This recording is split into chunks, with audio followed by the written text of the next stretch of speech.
안녕하십니까. 한국해양수산개발원 해운연구본부 황수진 연구원입니다.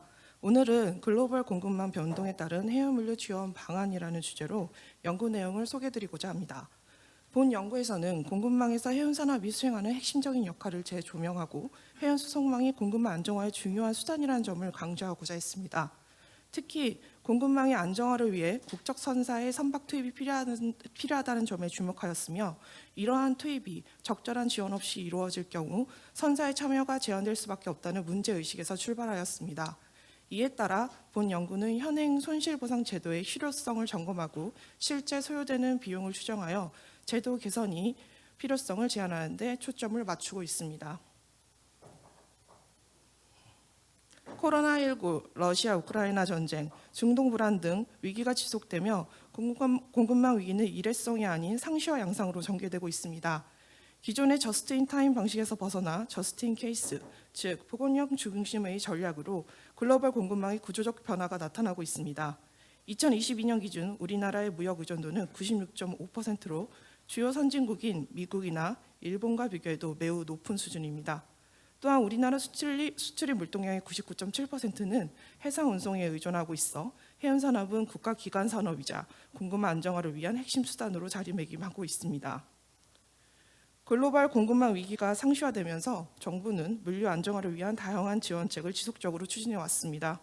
해양수산부는 2022년 1월 산업통상자원부와 공동으로 수출입 물류 상황을 점검하고 문제 해결을 위한 간담회를 개최했으며, 2023년 12월부터는 민간합동 비상대응방을 운영하여 수출입 물류 지원 방안을 시행하고 있습니다.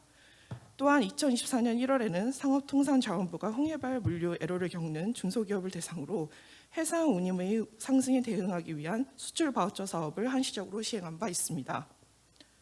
특히 해양수산부는 2020년부터 최근까지 물류난이 발생할 때마다 국적선사를 활용하여 임시선박을 투입하거나 전용 및 가용 선박을 제공하는 등 공급망 안정화를 위해 적극적으로 대응을 해왔습니다.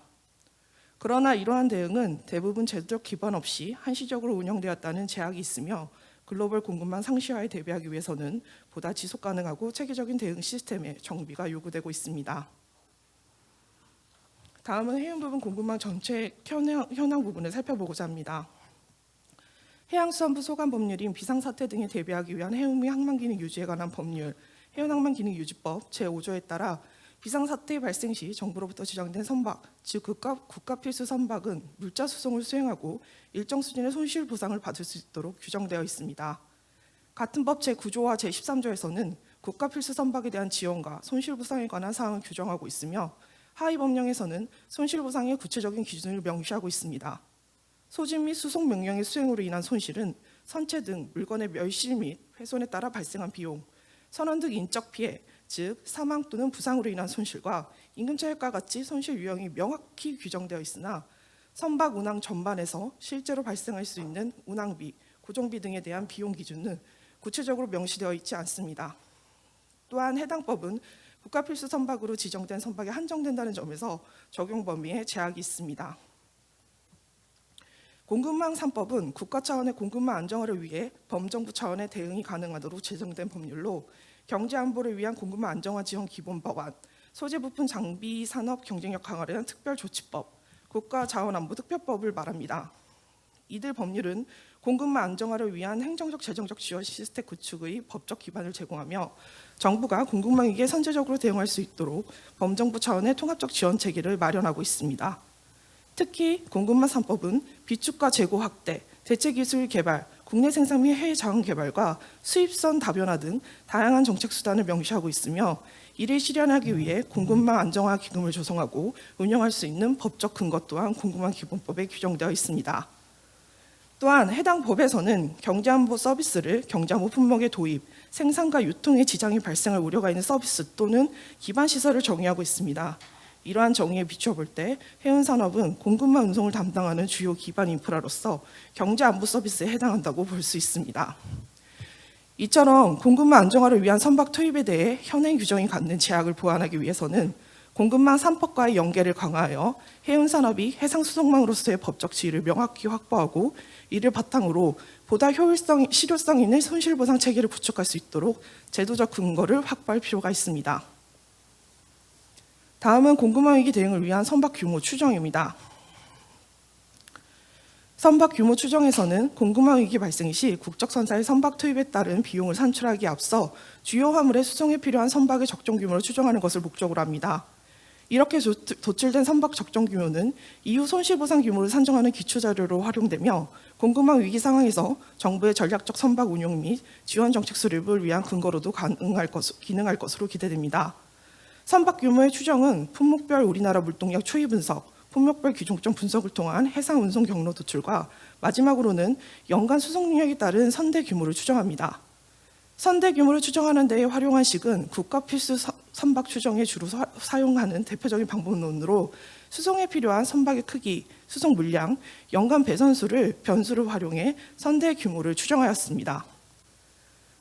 품목별 기종점 분석에서는 한국무역협회의 자료를 활용하여 각 품목의 기종점을 분석하고 그 결과를 통해 주요 수입국별 수입 비중을 도출하였습니다.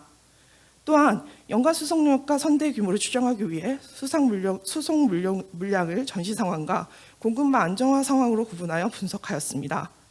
구체적으로는 2019년에서 2023년까지의 5년 평균 데이터를 기반으로 전시 상황에서는 평균 수송 비율의 22% 및 33% 수준, 공급망 안정화 상황에서는 50%에서 100% 수준을 적용하여 시나리오별 선박 투입 규모를 추정하였습니다. 분석 품목 대상은 해운항만기능유지법 시행령에서 규정하고 있는 물자 중 양곡, 원유, 유연탄, 철광석의 4가지 품목을 중심으로 선정하였습니다. 다음은 품목별 선대 규모 추정 결과입니다. 양곡은 5년 연평균 1,165만 톤이 한국에서 수입되었으며 연평균 증가율은 0.5% 수준입니다.